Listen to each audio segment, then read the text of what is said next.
What is pore pressure, and what is the relationship between pore pressure, lithostatic pressure, and hydrostatic pressure, and why is it important to us geologists? Well, in reality, the ground is not completely solid. It consists of rock that have pore spaces that can contain fluids and gases. The crust is made up of mostly rock, followed by water, and then air, with small amounts of other liquids and gases.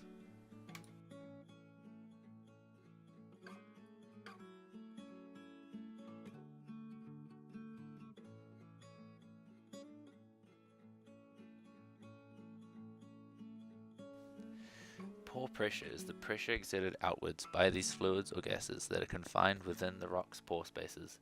This pressure is distributed evenly in all directions outwards. If the fluid within the pore spaces is connected to the water table near the surface and remains in equilibrium, the fluid is said to be exerting hydrostatic pressure. Hydrostatic pressure can be calculated by choosing a point in the body of the water and measuring its depth, then taking the product of the fluid density, the depth, and the acceleration due to gravity. This will give you the hydrostatic pressure.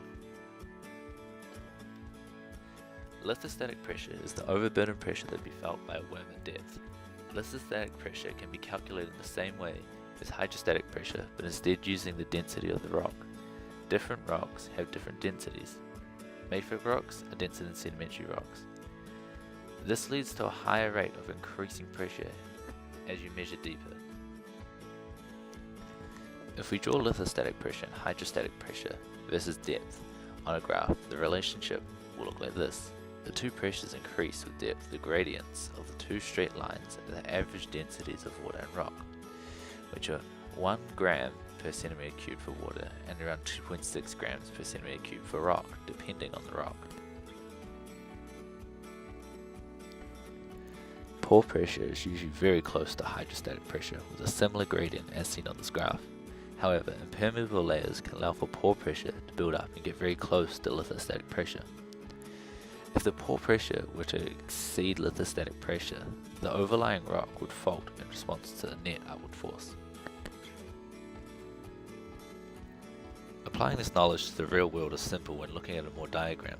Since pore pressure acts in all directions outwards, it works against the greatest and least principal stress, which are indicated by sigma 1 and sigma 3 on the graph.